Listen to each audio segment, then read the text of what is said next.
Taoiseach, up to 12,000 citizens of this state, many of them with profound disabilities, were denied their entitlement to a modest allowance paid to them in recognition of their disability. They were denied this as a result of a cold, callous and heartless strategy developed at the heart of government, a cabinet that you were a senior member of as Minister for Foreign Affairs at the time. The decision that your government took at the time are laid bare for all of us now to see in relation to secret documents that have been reported on. Taoiseach, you were party to this strategy. You were party to agreeing this strategy as a senior member of government and of cabinet at the time. We now know that in July 2009, you and your government colleagues were presented with a memo from your Minister for Health and Minister for Social Protection. It made it clear that the state was unlikely to defend cases by or on behalf of those who had their disability payments illegally withdrawn from them. The memo that you were presented with went on to state that a comprehensive trawl could be done of HSE records over the 30 years to determine the level of exposure to the state. But the Minister advised you and your colleagues against doing this, as it would be unlikely to escape media attention or speculation and could generate further claims which otherwise would not have been made. The strategy of your government was to conceal the fact that there was no legal basis to denying these payments to persons with disabilities, and to do nothing that would give rise to awareness to these individuals of their legal entitlements to a modest allowance in recognition of their disabilities. Taoiseach, the strategy was a deliberate one.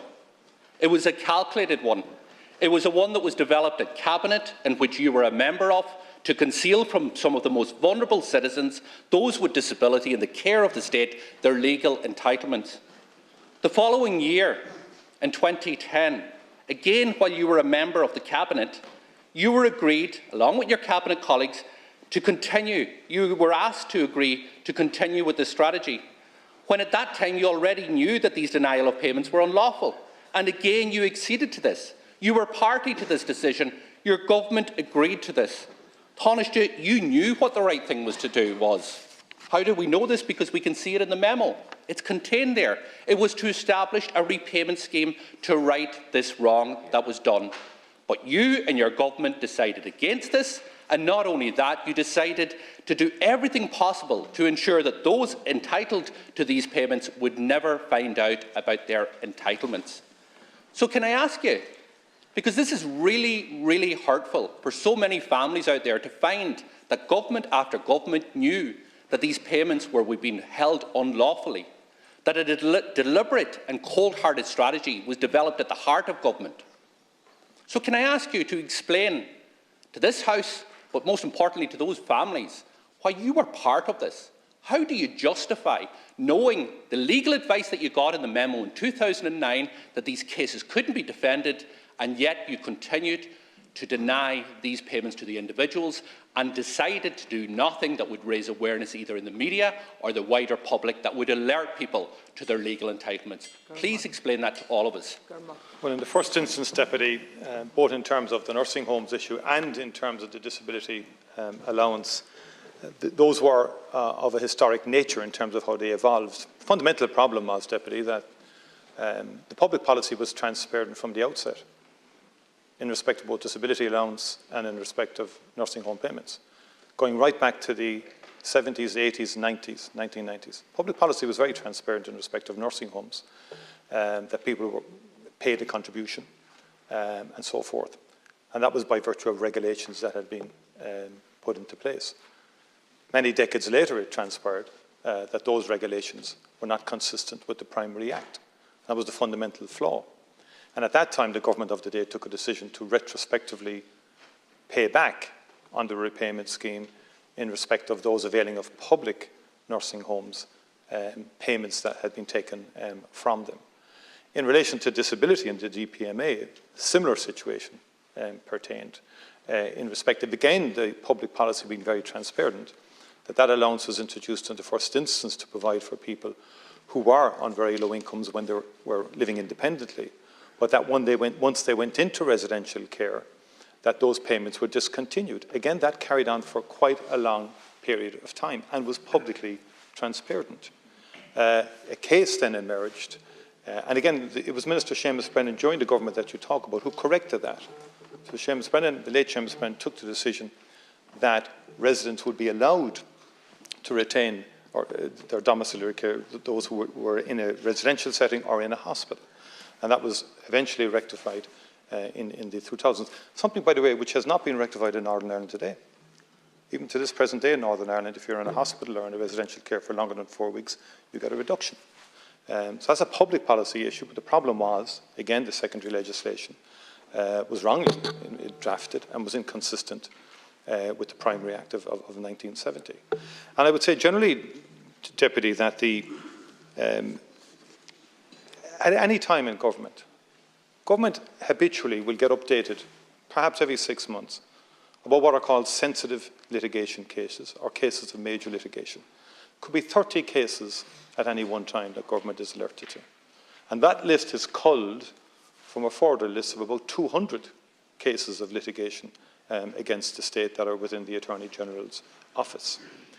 I would refer you to the fact that 20 years ago the government established the State Claims Agency, took it out of the realm of the political area and arena for medical negligence cases and for personal injuries cases.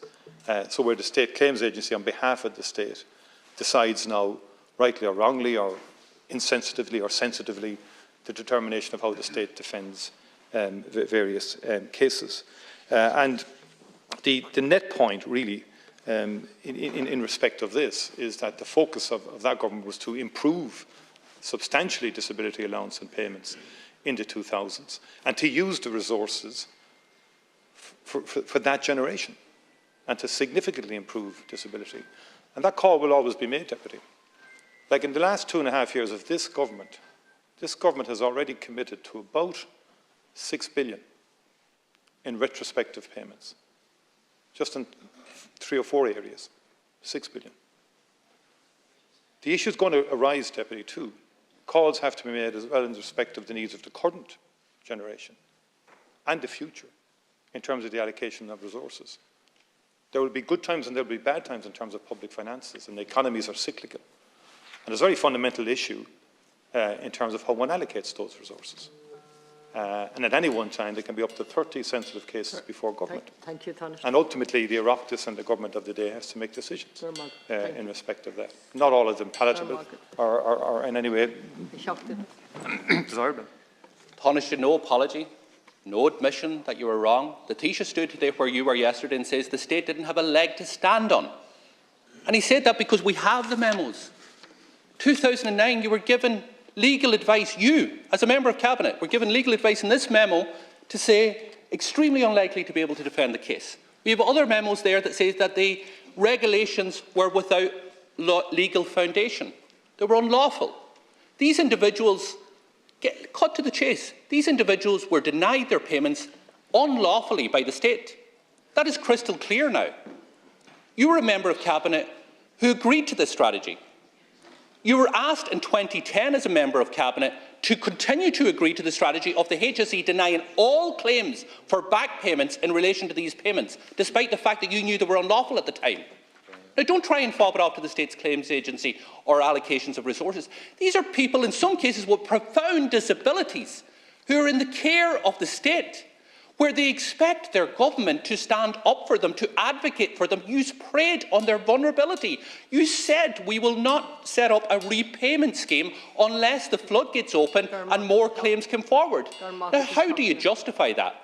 Do you accept that you were informed in 2009 and 2010 in relation to these matters? And how do you justify, knowing that they were unlawful, that you continue to deny these individuals their payments and actually not take any action even to identify the exposure of the state in case these vulnerable citizens became aware of their legal entitlement? Well, in the first instance, my understanding, by the way, the 2009 memo was withdrawn from that Cabinet meeting. It would have been circulated, but would have been withdrawn. So there was no decision at that Cabinet meeting in respect of that legal strategy. But that's not the more fundamental point. Is, as I said, that there's a range right now. There's up to 30 litigation cases will come before the Cabinet in an updated form. How many of them are right? Of those, that's a culling of 200 cases. And let's be honest, all of them, quite a significant number, will be sensitive. as an opposition member, if you're presented with any one of them, I know what your answer will be. It will be paid out 100%. Because that has been your stock answer the whole way for the last 3 years. Sorry, there will be legal advice that's coming, but the key point that ultimately we all have to decide. We all have to decide in respect of, and it makes this one. Are we saying for right forward that we have an infinite resource base, and that the current taxpayers and current generations will consistently have to pay for historic mistakes or historic wrongs? I'm putting the question to you, and that is a key. I would argue that's a very key fundamental point in terms of the allocation of resources. It's not fobbing anything off, Deputy. It's just putting the reality that confronts any government at any particular time as we move forward.